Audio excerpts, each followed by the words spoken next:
할렐루야. 네, 감사합니다. 목사님들 어투가 있어요. 근데 난 그게 잘 안 되더라고요. 예? 그 설교 어투가 있어요. 딱 들으면 설교 같다는 그게 있는데 저는 그게 좀 잘 안 되는 것 같아요. 예. 그냥 들으세요. 예. 오늘 제목 한번 읽어볼까요? 예, 뭐예요? 예, 예. 이 그대, 이 당신 뭐 이런 뜻인데 이걸 왜 적어놓냐면 이러면 이제 유튜브 조회수가 올라가. 우리 사람들은요 그걸 좋아해요. 그대, 응? 너, 뭐 당신 이런 거 좋아해요. 그냥 성전보다 더 큰 마음 그렇게 하고 싶었는데 그대이라는 말은 그냥 기술적으로 넣은 거예요. 어떤 내용 같으세요? 네, 오늘 그 말씀을 보면서 또 우리 마음을 점검하는 그런 은혜가 있기를 원합니다. 예. 오늘은 열왕기상 5장을 보실 텐데 열왕기상 5장은 열왕기상 전체에서 가장 좀 짧아요. 5장에 1절부터 18절까지 있는데요. 열왕기상이 총 몇 장까지 있습니까? 22장까지 있어요. 예. 22장까지 있습니다. 예. 근데 그 중에 이 반 있죠. 이 반, 1장부터 11장까지가 다 솔로몬 얘기예요. 그러니까 열왕기상은 반 정도가 솔로몬 얘기다 이렇게 보시면 되겠어요. 근데요, 그 중에서 이 중간에 있는 5장, 6장, 7장, 8장이 다 이게 성전 이야기, 성전을 건축하고 성전을 봉헌하는 이야기예요. 그러면 쉽게 말하면 성전 이야기죠. 솔로몬 내러티브 중에서 40% 이상이 바로 성전 얘기라고요. 이제 그게 시작이 되는 게 바로 열왕기상 5장입니다. 그러니까 오늘 상당히 중요한 내용이겠죠. 그러나 오늘은 이제 성전을 짓지는 않아요. 이제 성전을 짓기 위한 준비를 하죠. 우리 어떤 건축물을 짓기 위한 준비할 때 뭐가 필요하죠? 일단 사람도 구해놔야 되고 또 뭐 재료도 준비해놔야 되죠. 오늘은 그런 얘기예요. 사실 열왕기의 1차 독자는 그 바벨론의 포로로 잡혀가 있던 이스라엘 사람들이거든요. 그러니까 이스라엘 사람들이 포로 생활을 하면서 우리 왜 이 지경이 됐는가? 그러면서 스스로를 돌아보면서 이 열왕기를 읽어라 뭐 그렇게 해서 쓴 책이거든요. 그 포로들은 이스라엘 사람들은 솔로몬이 건축했던 그 성전이 파괴되는 모습을 두 눈으로 똑똑히 봤어요.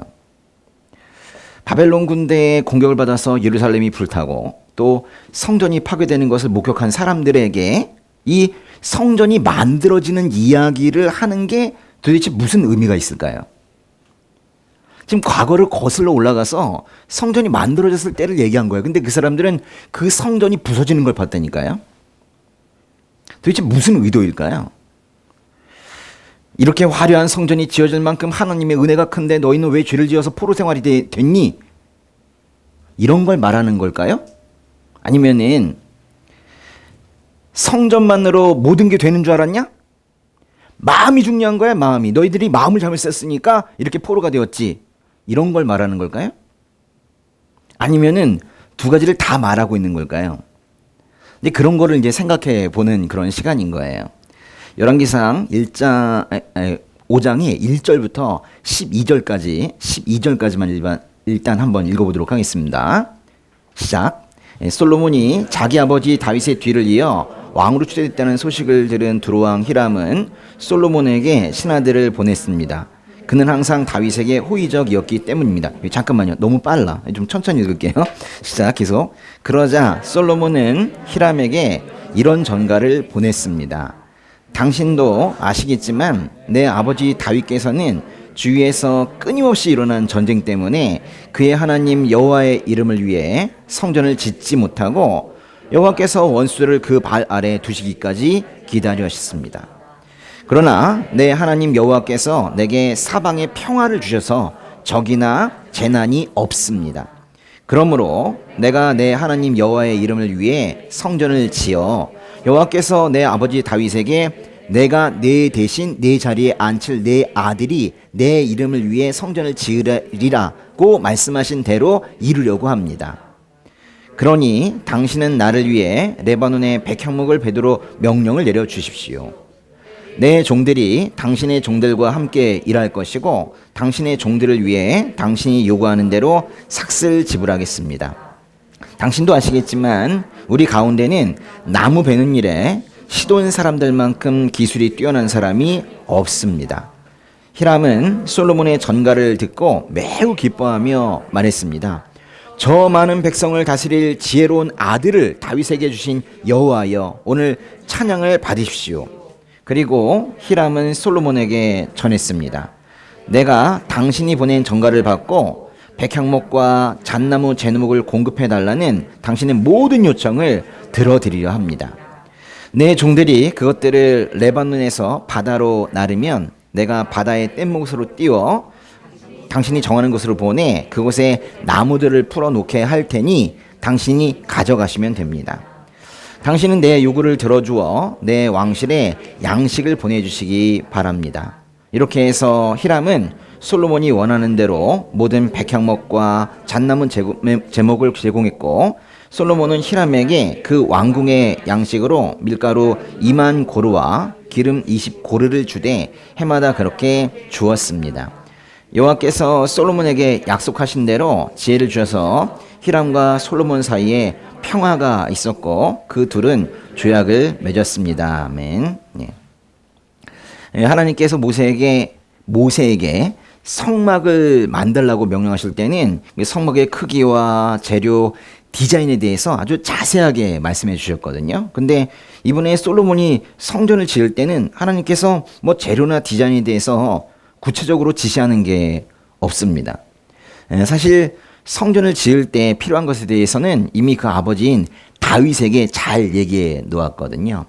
다윗이 솔로몬에게 그 얘기를 전달을 했고 그 솔로몬이 다윗이 말한 대로 성전을 짓기 시작을 하는 거예요. 5절 잠깐 보세요. 5절을 보시면은 솔로몬은 하나님께서 내가 네 대신 네 자리에 앉힐 네 아들이 내 이름을 위해 성전을 지으리라 그렇게 말씀을 하셨는데 이게 다윗에게 하신 말씀이거든요.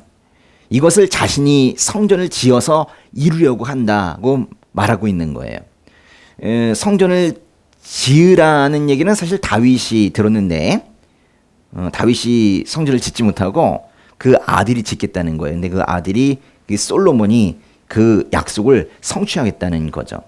아마도 이 솔로몬이 이 얘기를 하면서 떠올린 말씀은 사무엘하 7장의 12절과 13절일 거예요. 이 내용을 떠올리고 그리고 말한 걸 거예요. 읽어보세요. 내 날들이 끝나고 내가 내 조상들과 함께 잠들 때 내가 내 몸에서 나올 내 자손을 일으켜 내 뒤를 잇게 하고 내가 그의 나라를 든든히 세울 것이다. 그가 내 이름을 위해 집을 세울 것이고 나는 그 나라의 보좌를 영원히 세워줄 것이다. 이게 누가 누구한테 한 말이에요? 하나님께서 나단 예언자를 통해서 다윗에게 한 말을 솔로몬이 기억하고 지금 하고 있는 거죠. 예.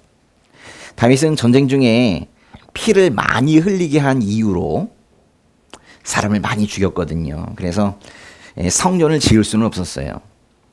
그렇지만 그 다윗의 아들이 성전을 지을 것이라는 그런 하나님의 말씀입니다. 각자 해야 할 일이 다른 것 같아요. 다윗은 무슨 일을 했어요? 이스라엘을 세웠고 영토 확장을 해서 전쟁을 했고 뭐 이런 것들이 전쟁과 건국 이런 것들이 다윗이 할 일이었어요. 그런데 솔로몬이 지금 할 일은 성전을 짓는 거예요. 각자 할 일이 다르고 각자 사역의 범위가 다른 거예요. 아, 나 저거 하고 싶은데 나도 성전 짓고 싶은데 저게 폼나잖아. 뭐 그런 거는 생각할 필요는 없는 것 같아요. 모세라는 사람이 있죠. 모세는 이스라엘 백성을 구출해서 광야를 지나서 가나안 땅 초입까지 데리고 가는 거. 그거가 모세의 사역이에요. 근데 이제 막상 요단강을 건너서 가나안 땅을 정복하고 거기서 가나안 정복 전쟁을 이끄는 건 여호수아가 할 일이거든요. 아, 모세가 아깝다. 거기까지 다 데리고 가가지고는 결국 가나안 땅에 들어가지 못했네. 이렇게 생각할 필요는 없는 거죠. 왜냐면 모세가 할 일이 있고 여호수아가 할 일이 있는 거예요. 우리는 하나님이 아니에요. 그 모든 것을 다 주관하시는 분은 하나님이시지만 사람은 할 일이 따로 있는 거예요.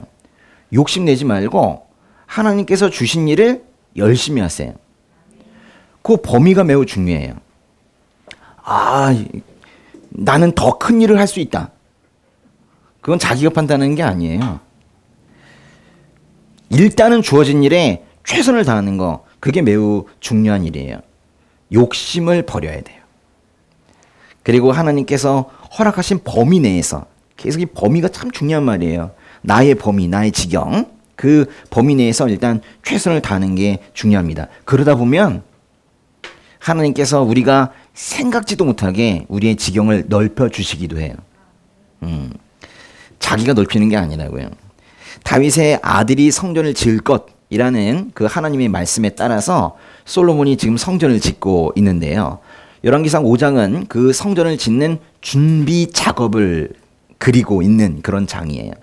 그 1절 다시 보시면은 좀 독특한 사람이 한 명 등장합니다. 두로왕 히람이라는 사람이 등장을 하는데요. 두로가 어디입니까? 지도 보세요. 여기 보시면 여기 예루살렘이 있고요. 여기 위에 갈릴리가 있습니다. 여기 조그맣게 돼 있네요. 그죠? 근데 거기 훨씬 더 위쪽에 보면 두로라는 데가 있죠. 이 바다가 뭐예요? 바다가 지중해입니다. 맞아요. 지중해. 지중해 거의 옆에 있는 게 바로 두로고 그 위에 있는 게 시돈이고 그 위에 있는 게 그발이에요. 두로, 시돈, 그발. 레바논 지역이에요. 레바논 지역. 예. 여기에 이제 두로의 왕 히람이 있다는 거예요. 예루살렘에서 북쪽으로 쭉 올라가니까 있네요. 그죠? 한 80km 정도 떨어져 있다고 그래요. 보시다시피 두로는 지중해에 접해 있는 지역이고 항구입니다. 아주 상업적으로도 물건이 많이 오고 가는 교육이 발달한 그런 곳이에요. 그런데요, 이 두로는 그런데 그러면 솔로몬이 통치했던 지역 아니에요? 아니 솔로몬은 저 위에 그 유프라테스 강부터 저 밑에 있는 이집트까지 다스렸다고 우리 지난 시간에 배웠는데, 그렇죠? 아니 솔로몬은 저 위부터 저 아래까지 다 솔로몬 거라고 그랬는데 여기 왜 두로 왕이 있죠? 이런 의문을 갖는 거, 이게 매우 중요한 거예요. 예? 그냥 막 넘기지 말고. 그래 보면 재밌잖아요. 그렇지 않습니까? 여기 왜 왕이 있지? 열왕기상의 4장의 21절 잠깐 볼게요. 솔로몬은 유프라테스 강에서부터 블레셋 사람의 땅까지 그리고 이집트 경계선에 이르는 곳까지 모든 나라들을 다스렸습니다. 그 나라들은 읽어보세요. 솔로몬이 살아있는 동안 조공을 바치며 그를 섬겼습니다. 그랬죠. 그러니까 두로 지역에도 거기도 나라가 있을 수는 있어요. 다만 이 지역에 있는 소국들, 작은 나라들은 솔로몬이 살아있는 동안 솔로몬한테 조공을 바치면서 겨우 나라 모양새를 유지하고 있는 거예요. 그러니까 있을 수 있는 거죠. 그러니까 두로에도 왕이 있을 수 있는 거예요. 그런데 이 전체 이야기를 보면 뭐 다른 어떤 소국들, 봉신 국가들에 비해서 이 두로 왕 히람이 다스리는 말 그대로 두로라는 이 작은 나라는 솔로몬과 좀 대등한 그런 위치에 있었던 것 같아요. 다른 나라들은 저 밑에 가불 관계인데 이 두로 왕 히람은 좀 약간 대등했던 것 같아요. 히람 왕은 그 솔로몬의 아버지였던 다윗과도 친분 관계가 있었고 그 뒤를 이은 솔로몬과도 좋은 관계를 유지하려고 지금 하는 거예요. 두로 왕 히람은 여기서 성전의 재료를 공급하는 그런 인물로 등장을 합니다. 그 10절을 보시면은 히람은 솔로몬에게 성전을 지을 백향목과 잣나무 제목을 제공한대요. 백향목 이게 뭐예요? 좋은 나무, 좋은 나무, 고급 재질 뭐 이런 식의 개념이죠. 그러니까 백향목은 당시에 왕궁을 짓거나 성전을 짓거나 하여간 가장 좋은 건물을 지을 때 필요했던 그런 제목입니다. 그러니까 백향목은 아주 좋은 나무다 이런 뜻이에요. 사무엘하 5장 11절 잠깐 보세요. 그때 두로왕 히람이 다윗에게 심부름꾼들과 백향목과 목수들과 석궁들을 보내 다윗을 위해 왕궁을 지어 주었습니다. 다윗에게도 히람이가 백향목을 보낸 적이 있네요. 그렇죠? 히람이라고 그러니까 되게 토속이고 좋다. 예. 보니까 다윗에게 히람이 백향목을 보낸 이유는 다윗의 무엇을 짓기 위한 겁니까? 왕궁, 쉽게 말하면 집이죠. 두루왕 히람이 다윗에게 준 그런 고급나무, 고급재질 백향목은 다윗의 집이 된 거예요. 이게 다윗이 죄책감을 가지게 된 원인입니다. 나는 백향목으로 만들어진 좋은 왕궁에 있는데 하나님은 뭐야, 집이 없잖아, 뭐 이거죠. 예. 사무엘하 7장 2절 볼게요. 한번 읽어보세요. 다윗이 예언자 나단에게 말했습니다. 나는 여기 백향목 왕궁에 사는데 하나님의 괴는 아직도 장막에 있습니다. 다윗은 자신은 백향목으로 만들어진 왕궁에 아주 뻑적지근한 화려한 그런 왕궁에 살고 있는데 하나님의 괴는 아직도 장막에 거기에 있다는 거예요. 그래서 하나님의 집을 지어드리겠다고 서원을 하죠. 근데 하나님께서 뭐라고 그러세요? 됐다. 내 집은 됐고 근데 너는 너무 손에 피를 많이 묻혔어. 고맙긴 한데 네 집은 내가 나중에 지어줄게. 근데 내 집은 너 말고 네 아들 솔로몬이 나를 위해 성전을 지을 거야. 뭐 이렇게 말씀하셨죠. 네. 그래서 솔로몬이 성전을 짓기 시작하고 두루왕 히람이 솔로몬에게 이번에 또 이제 백향목과 사람들을 보내서 성전 짓는 것을 도와준다는 이야기가 오늘 이야기입니다. 다윗의 왕궁과 솔로몬의 성전. 우리는 이렇게 왕궁과 성전이라고 번역을 하고 있지만은 사실 이 두 단어는 같은 단어예요. 왕궁과 성전은 둘 다 바이트라는 단어입니다. 바이트. 해볼까요? 바이트. 바이트가 뭐게요? 사실 오늘 처음 하는 건 아니고 예전에 제가 사무엘하 7장을 말씀을 드릴 때 일단 한 적이 있었는데 집이란 뜻이에요. 집. 예. 하나는 다윗의 집이고 하나는 하나님의 집인데 이 모두에 고급나무 백향목이 쓰이고 있는 거예요. 그러나 솔로몬은 두루왕 히람에게 백향목을 보내라. 넌 내 미치니까 선물해라. 이러면서 히람에게 일방적인 희생을 요구하지는 않아요. 6절 보세요. 6절 보시면은 이렇게 말하죠. 한번 읽어볼까요? 와, 많다. 그러니 당신은 나를 위해 레바논의 백향목을 베도록 명령을 내려 주십시오.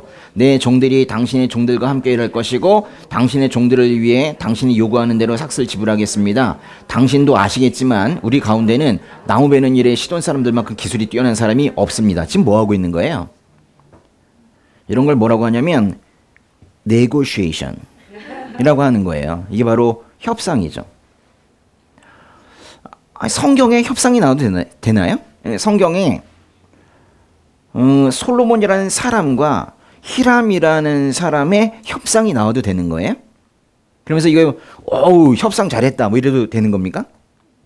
히람은 원자재를 공급하고 솔로몬은 히람의 일꾼들과 이스라엘 일꾼들에게 모두 보수를 지불하는 조건의 협상이 지금 이루어지고 있는 거예요.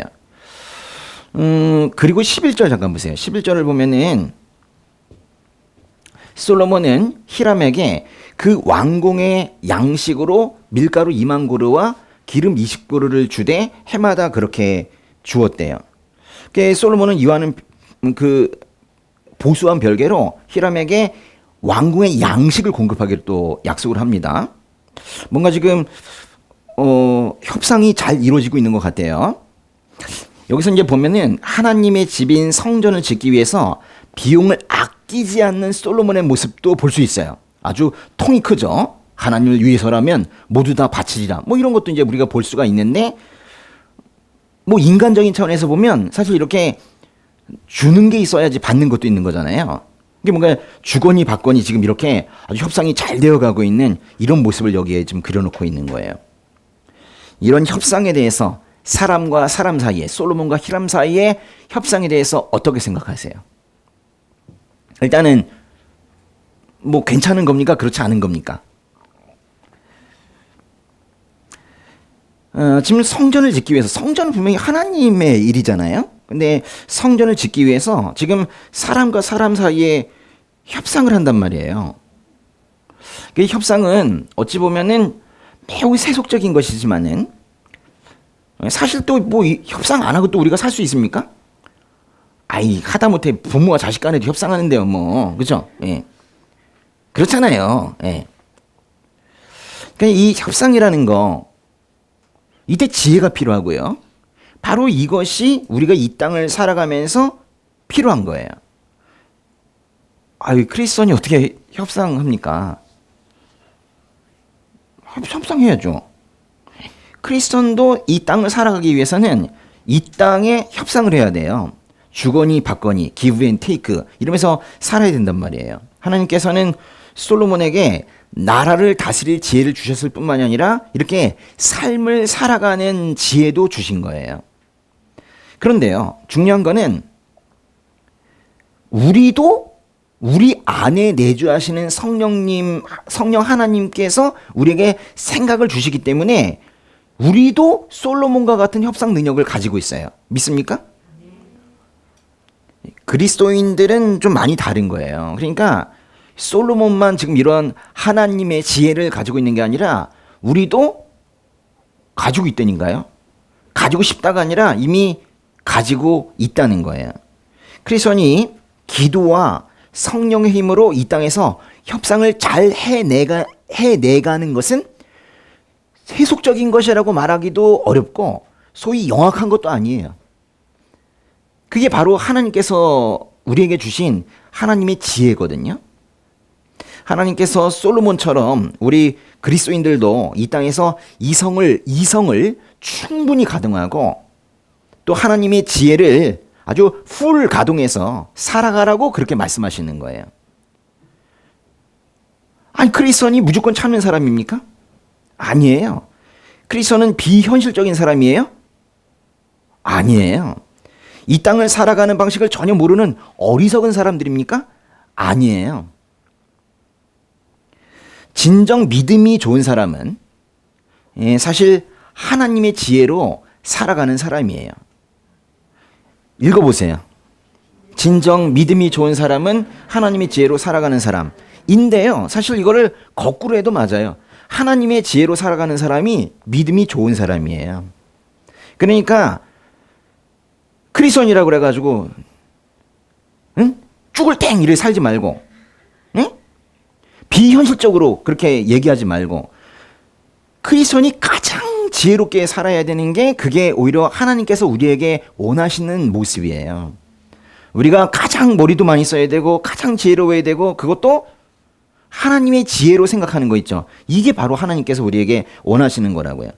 우리는요, 협상을 하면서 평생을 살아가는데 자기 생각으로, 자기 두뇌로, 자기 아이디어로 그렇게 협상할 수도 있어요.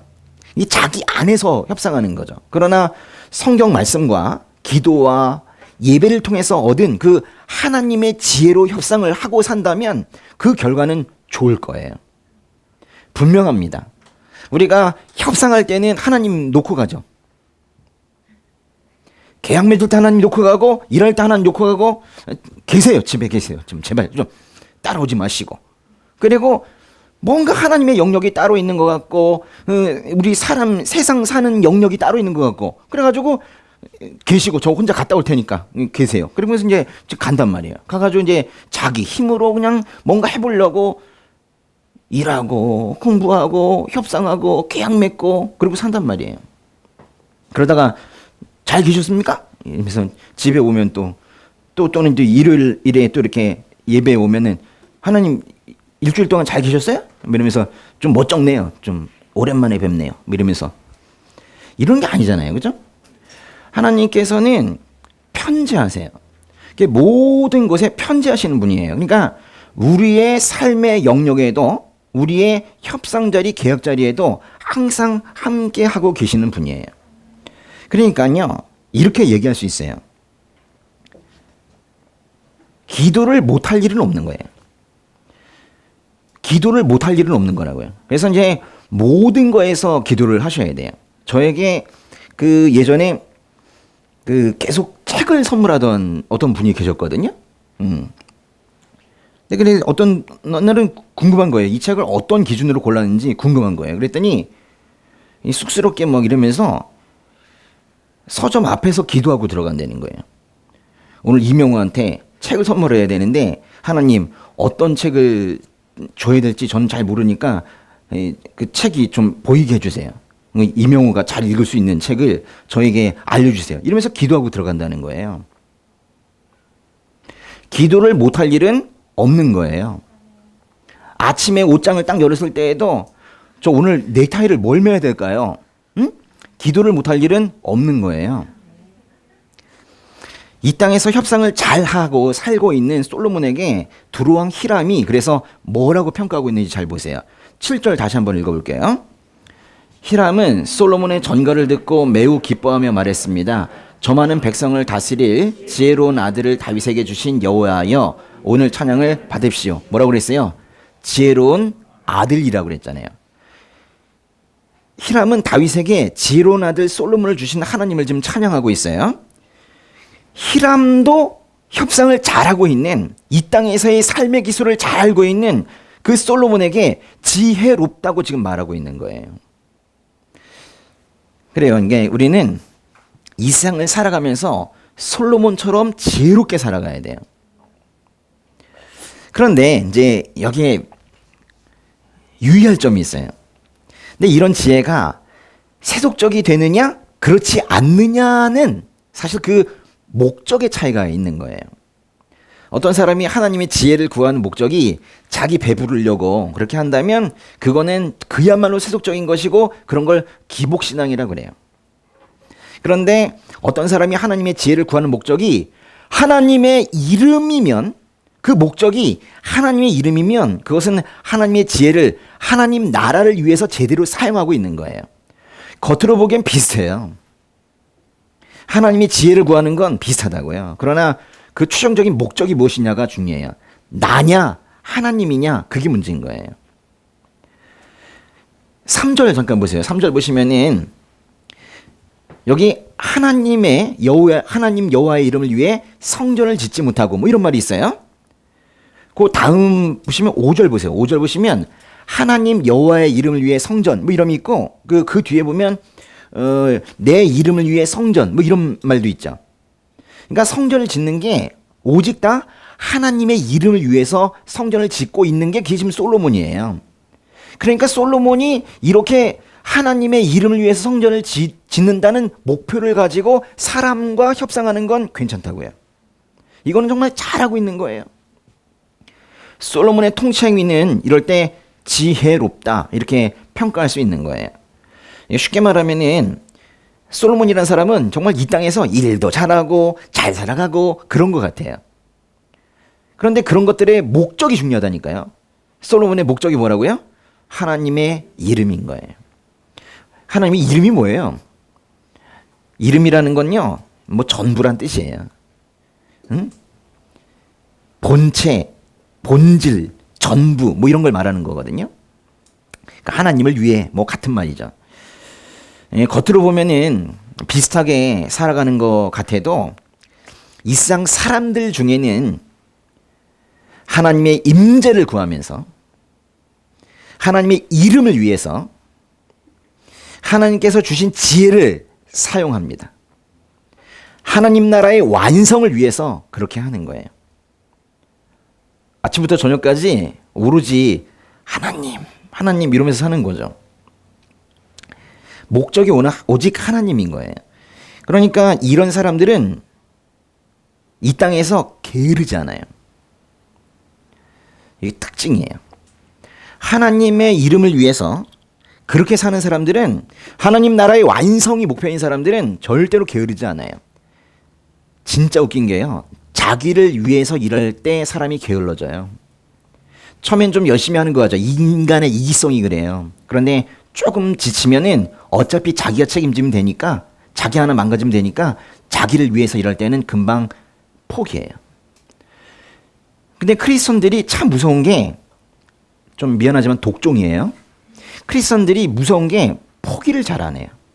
왜냐하면 자기를 위해서 하는 일이 아니라 하나님 나라의 일이라고 생각하기 때문에, 하나님께서 주신 일, 하나님께 주신 사명을 감당한다고 생각하기 때문에 포기를 안 해요. 그리고 또 지금 이 하고 있는 일이 나만이 아니라 우리 공동체의 덕을 위한 것이다, 또 누군가를 살리기 위한 것이다 라는 생각을 하기 때문에 포기를 안 해요. 자기를 위한 건 포기하지만 다른 사람을 위한 것이 있다면, 특별히 하나님을 위한 것이라면 사람들은 포기를 안 해요. 그렇게 포기 안 하고 쭉 나아갈 때 하나님께서 그때 은혜를 부으시는 거예요. 우린 도저히 상상할 수도 없는 우리 능력을 초월하는 그런 어떤 것들을 주셔서 돕는 사람도 보내시고 자원도 주셔서 우리가 그 일을 마침내 해내게끔 그렇게 하십니다. 이 땅에서 일이라는 거 있죠. 지금 일하고 계십니까? 일 안 하고는 사실 살 수가 없어요. 우리는 이 땅에서 다 일하고 살아요.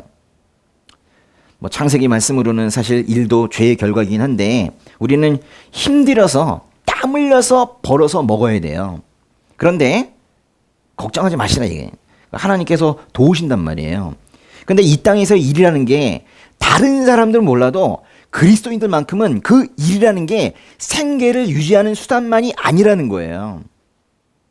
그거는 바로 하나님께서 주신 일이에요. 하나님의 사명을 말하는 거예요. 그러니까 여러분이 지금 하고 있는 일이 아예 뭐 이런 것도 하나님의 일입니까 싶은 것도 다 여러분에게 주어지는 하나님의 일이라는 걸 여러분이 잘 아셔야 돼요. 그래야지 그 일에 충실할 수 있어요. 다림질하는 게 하나님께서 주신 일이면 열심히 다림질을 하세요. 응? 농사 짓는 것이 하나님께서 주신 일이면 열심히 농사 짓는 거고, 식당에서 그릇을 닦는 것이 하나님께서 주신 일이면 열심히 그걸 하는 것이고, 여기 지금 공무원 준비하는 분들 하나님께서 합격하라고 하셨습니까? 그 음성 들었어요? 일단 공부하라고 했죠. 그럼 공부를 잘해야 되는 거예요. 그 다음엔 나중에 합격은 하나님께서 해주시는 거지. 일단 공부하라고 했잖아요? 그럼 공부를 하는 거죠. 장사하시는 분들은 장사해서 돈 벌라고 했습니까? 장사하라고 했잖아요. 그럼 장사를 하는 거죠. 우리는 하나님의 사명을 다하는 것이, 하나님께서 하라고 하신 일을 하는 게 중요한 거지, 그 일의 결과를 우리가 책임질 필요는 없는 거예요. 그 결과는 하나님의 것이에요. 저는 이 교회 성도님들이, 또 오늘 이렇게 함께 예배드리고 있는 이 분들이 세상의 빛과 소금으로 살아가기를 바라요. 튀란 얘기가 아니에요? 빠라바라밤 이러면서 오토바이 타고 뭐 이렇게 하지 말아요. 그렇게 해서 튀는 거가 아니잖아요. 그런데 야, 이상한 향기가 나는 거죠. 응? 그 사람에게 이상하게도 예수의 향기, 그리스도의 향기가 나는 거죠. 그런 사람으로 살아가길 바라요. 같은 일을 해도 향기가 달라야 돼요. 이 노량진에서 이 상업적인 공간에서 여기에 수많은 사람들이 있지만 여기에 향기가 다른 사람들이 분명히 있어요. 그런 게 중요한 거죠. 세상에 나고자가 되지 마세요. 예? 아웃사이더 되지 마세요. 아싸, 안 돼. 인싸 썼어요, 인싸로. 패배자가 되지 말고 이 상에서 그렇게 잘 살아가시기를 바랍니다. 자기를 위해서가 아니에요. 제가 계속 거듭 말씀드리지만 우리가 잘 살아가야 되는 이유는 오직 하나님 나라를 위한 거예요. 근데 어떤 사람에게 특별히 음성이 들려서 너는 망하는 게 하나님 나라를 위한 거다라면 망하세요. 근데 하나님께서 그렇게 하진 않으시거든요. 근데 그러니까 그 정도로 우리의 목표가 하나님 나라이어야 하는 것이지 나를 위한 게 아니란 말이에요. 솔로몬 시대에 그 이스라엘이 평화로웠던 것처럼 솔로몬과 히람의 관계도 평화로웠어요. 그래서 4절과 12절에 보시면은요, 여기도 평화라는 단어가 나오죠. 또 여기도 평화라는 단어가 나오죠. 여러분, 제가 잘 살아가라고 말씀드렸는데 사실 잘 살아가는 게 뭐예요? 인간 관계를 잘하면서 가는 거거든요. 심지어는 핏줄도 어려운 게 인간 관계예요. 근데 그걸 지금 잘했잖아요. 솔로몬 시대에는 외부의 침입도 없었대요. 평화. 또 히람과도 잘 유대 관계를 가져서 평화 이렇게 한 거예요. 다른 사람들과의 관계 속에서 아주 지혜롭게 잘 살아가서 분쟁이 생기지 않는 거. 이걸 여기서 이제 평화라고 말하고 있는 건데요. 쉽게 말하면 이 평화도 결국 잘 사는 거예요. 제가 아까 잘 사시라라고 말씀드린 거는 이 평화도 유지하시라 그런 얘기예요. 여러분, 잘 사세요. 무슨 유언 같네요. 정말 잘 사시길 바래요. 요즘에 좀 힘들어 하시는 분들이 있어가지고 뭐 이 말은 대충 할 말이 아닌 것 같아요. 어떻게 하면 잘 살 수 있을까요? 저도 잘 살고 싶고 여러분도 잘 살길 바래요. 네. 우리 준석준 선생님도 잘 사세요. 어떻게 하는 게 잘 사는 건가요?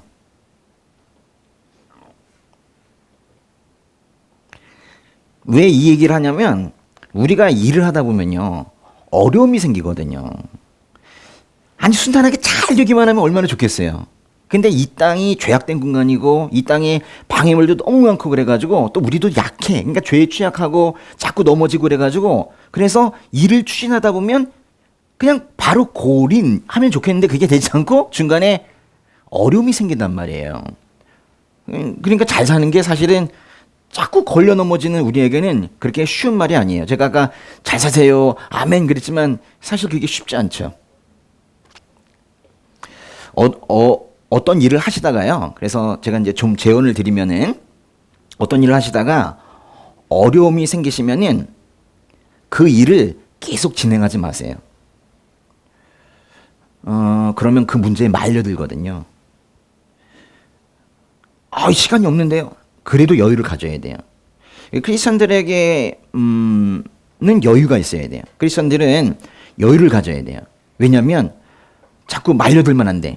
그러면 이제 점점 내가 생각하지도 못한 그런 문제가 더욱더 커지게 돼요.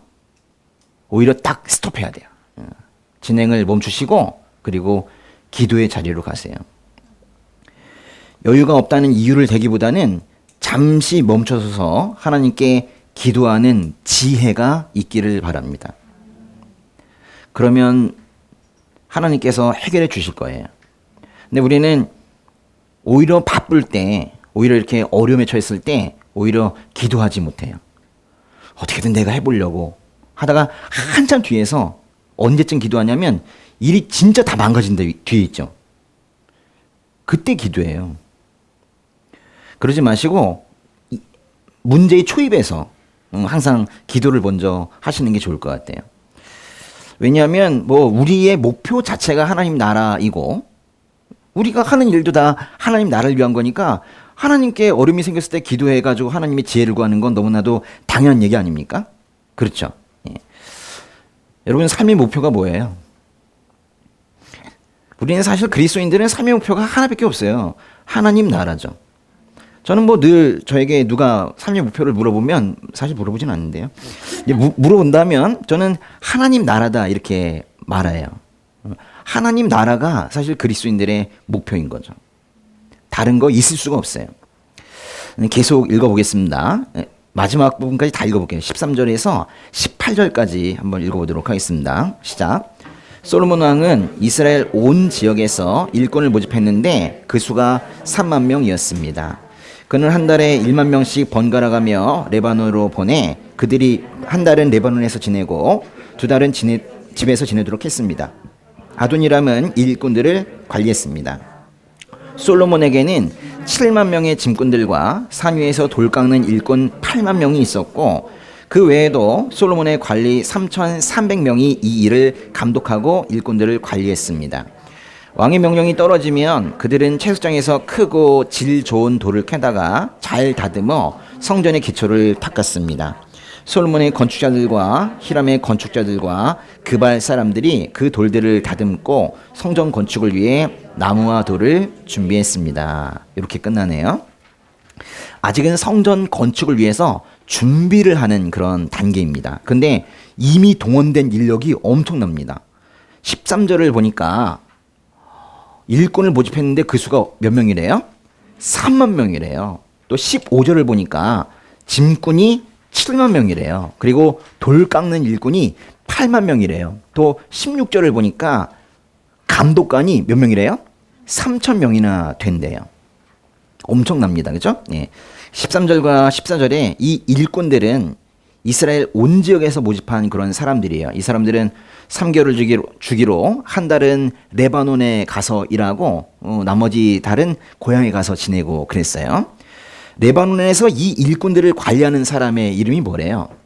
아도니람이에요. 이 사람 기억나세요? 아도니람? 예. 솔로몬의 부하 중에 아주 독특했던 그런 사람이 바로 아도니람인데요.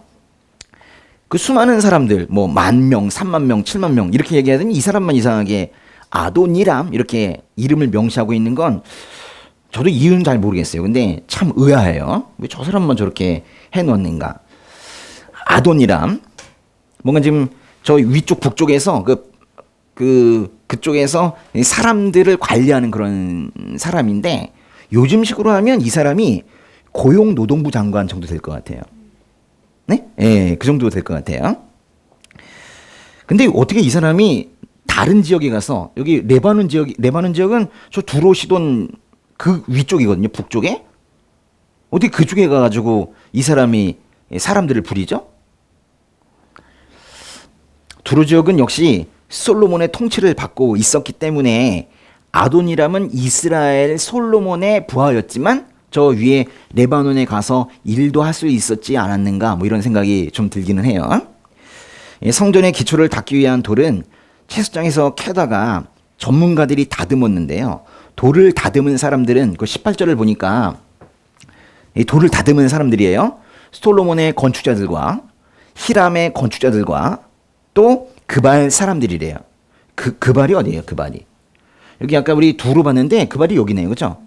그러니까 이게 예루살렘에 있는 사람들과 두로의 히람의 사람들과 그발의 사람들 중에서 전문가들 아주 고급 인력들만 모아가지고 돌을 깎아떼는 거예요. 고급 기술자들이 여러 지역에서 모였다 그런 얘기죠. 그야말로 성전 건축에는 엄청난 인력과 자원이 그렇게 필요했던 거예요. 아주 고급 재질과 고급 자원이 필요했던 거예요. 요즘식으로 말하자면 사실 교회를 짓는데 엄청 돈이 들었다. 엄청나게 많은 사람들이 투입되었다. 이런 뜻이에요. 그런데요.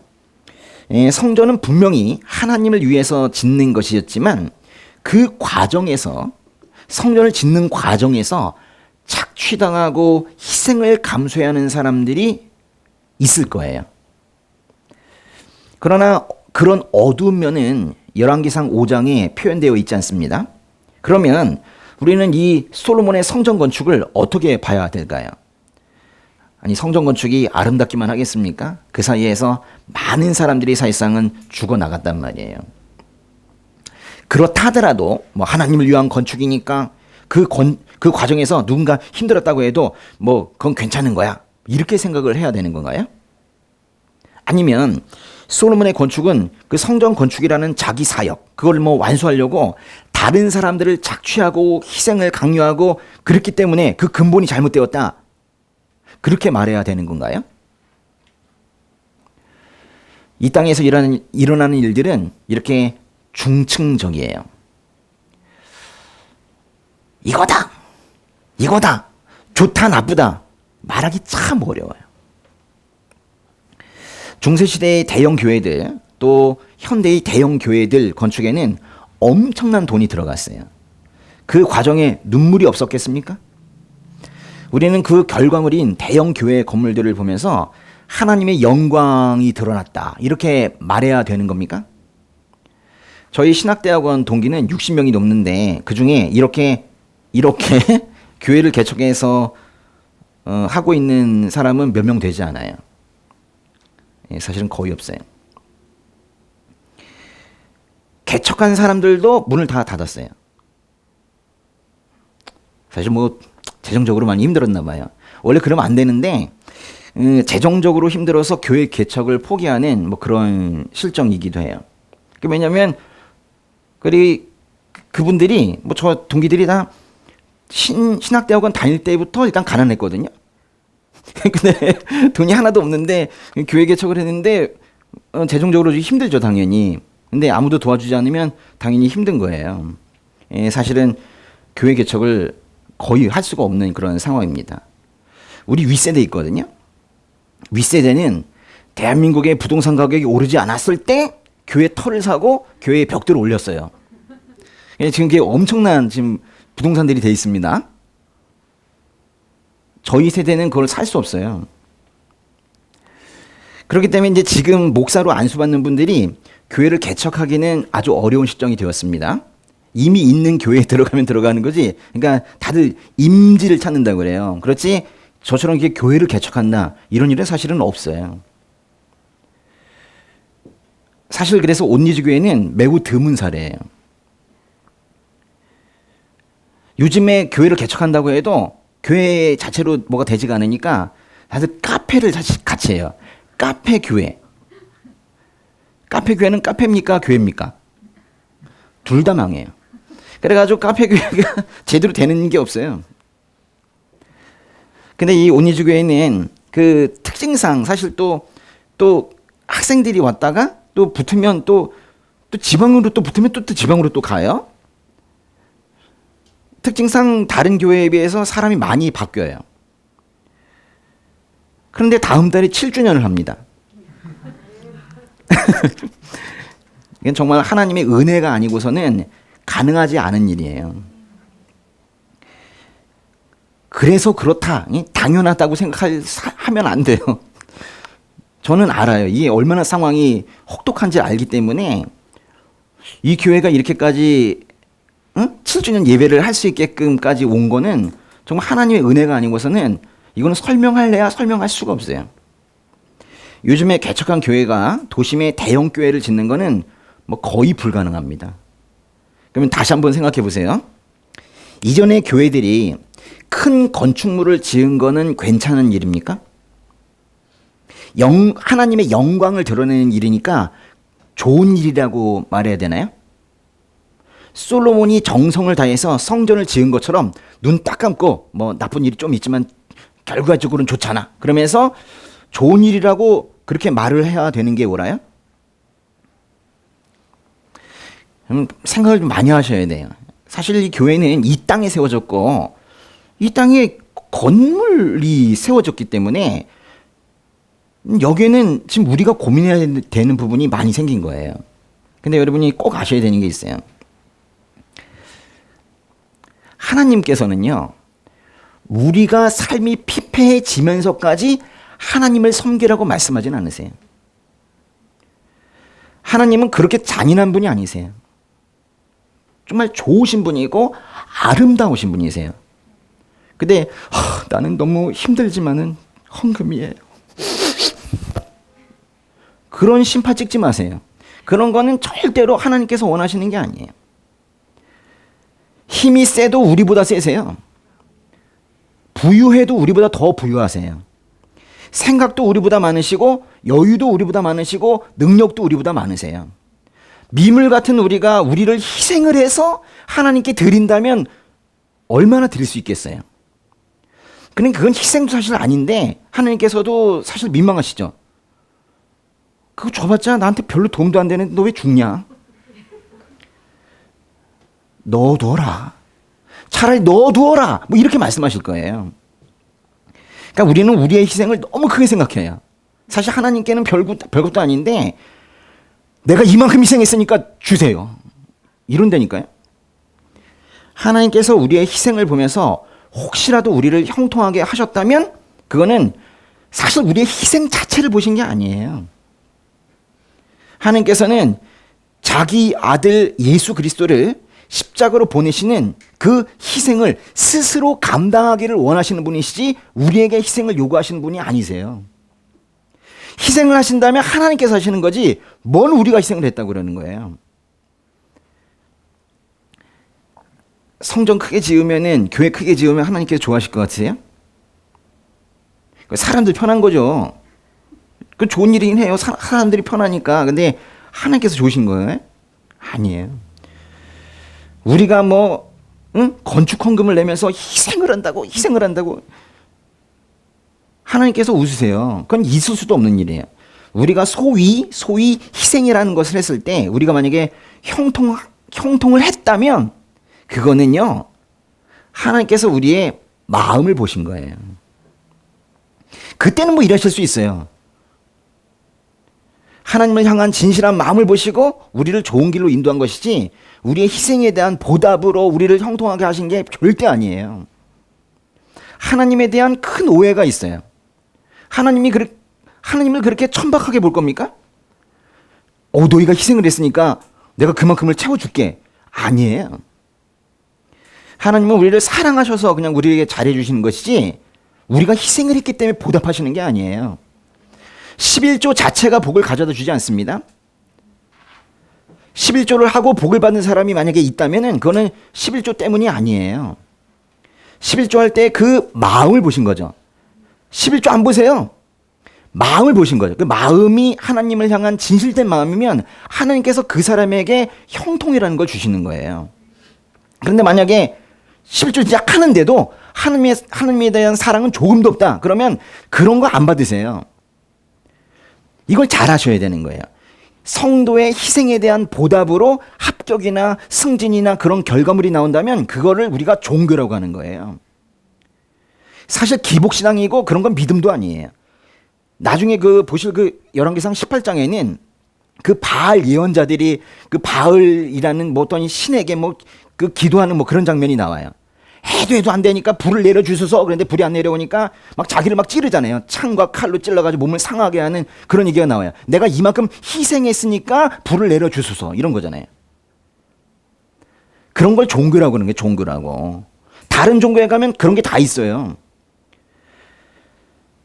기독교는 종교가 아니에요. 어쩔 수 없이 그렇게 분류하고 있는 거지 사실 기독교는 종교가 아니에요. 그 절대자, 그 신의 성향을 보더라도 절대 종교가 아니에요. 종교도 거래예요. 뭔가 희생하면 보답하고 뭔가 돈을 내면 뭐가 오고 그게 종교예요.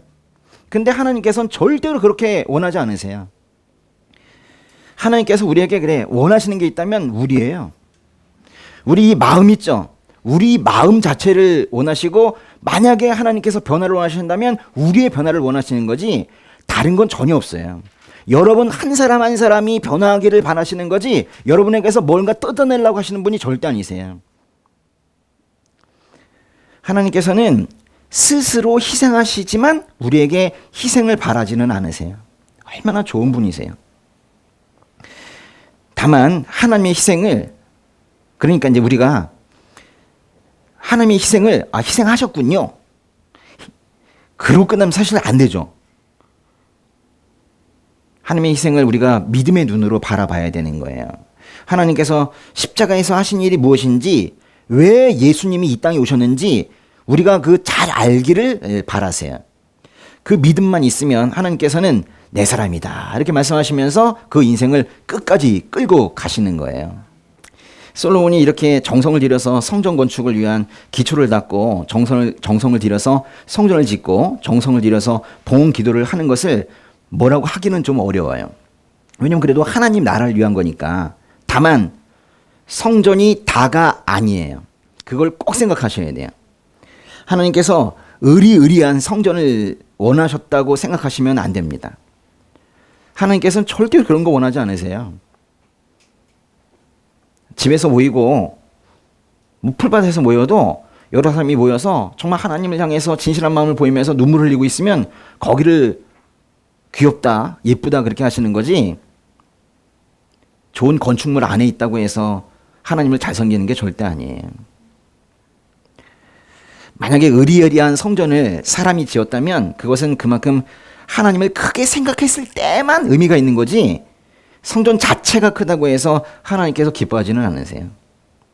대형 건축물에 크게 속아 넘어갈 수 있는 게 바로 우리이기 때문에 우리가 잘 생각해야 되는 거예요. 나중에 보시겠지만은 열왕기상 9장에 가면은 하나님께서 이렇게 말씀하세요. 열왕기상 9장에 아주 충격적인 말씀이 있는데 뭐라고 돼 있냐면 쉽게 말하면 이거예요. 너희들이 순종하지 않으면 성전도 버릴 거다. 그렇게 말씀하세요. 순종하지 않으면 성전을 내다 버리신대요. 하나님께서 우리에게 요구하시는 것은 의리의리한 성전이 아니라 바로 우리예요. 우리 한 사람 한 사람이 하나님의 말씀에 따라서 믿음을 갖고 살아가는 거 그거를 바라시는 거예요. 현재 대형 교회 건물을 크게 나쁘다고 그렇게 말할 필요는 없겠지만은 그 대형 건물 안에 있다고 해서 성도가 하나님을 기쁘시게 하는 건 아니라는 거예요. 하나님을 향한 진실된 마음이 있다면 그거는 교회 건물보다 더 큰 의미가 있을 거예요. 성전보다 더 큰 그대의 마음이 있어요. 하나님께 내 마음을 다 드리는 게 필요해요. 하나님께 순종하는 게 필요해요. 하나님께서 십자가에서 하신 일을 믿는 게 중요해요. 성전이나 교회보다는 우리 각자가 하나님의 임재 가운데 사는 게 중요해요. 히브리서 11장 6절의 말씀대로 믿음이 없이는 하나님을 기쁘시게 할 수 없습니다. 아무리 많은 사람들을 동원하고 내부와 외부의 자원을 얻어서 사역을 크게 해도 건물이 아무리 높게 올라가도 하나님께 드리는 우리의 마음이 순수하지 못하면 그때는 아무런 소용이 없는 거예요. 열왕기를 제대로 읽는 사람들은 솔로몬의 성전 건축 이 이야기를 보면서 뭐 이렇게 생각하는 사람들이에요. 성전 건축은 참 잘한 일이다. 그러나 더 중요한 것은 사람들이 완전히 하나님의 사람으로 변하는 것이다. 그렇지 않으면 성전은 의미가 없다. 이렇게 읽는 것이 열왕기를 잘 읽는 거예요. 온리즈 교회에도 더 큰 예배당을 주실지는 전 잘 모르겠습니다. 지난주에 여기 오셨던 한 분이 여기는 왜 이렇게 좁아요?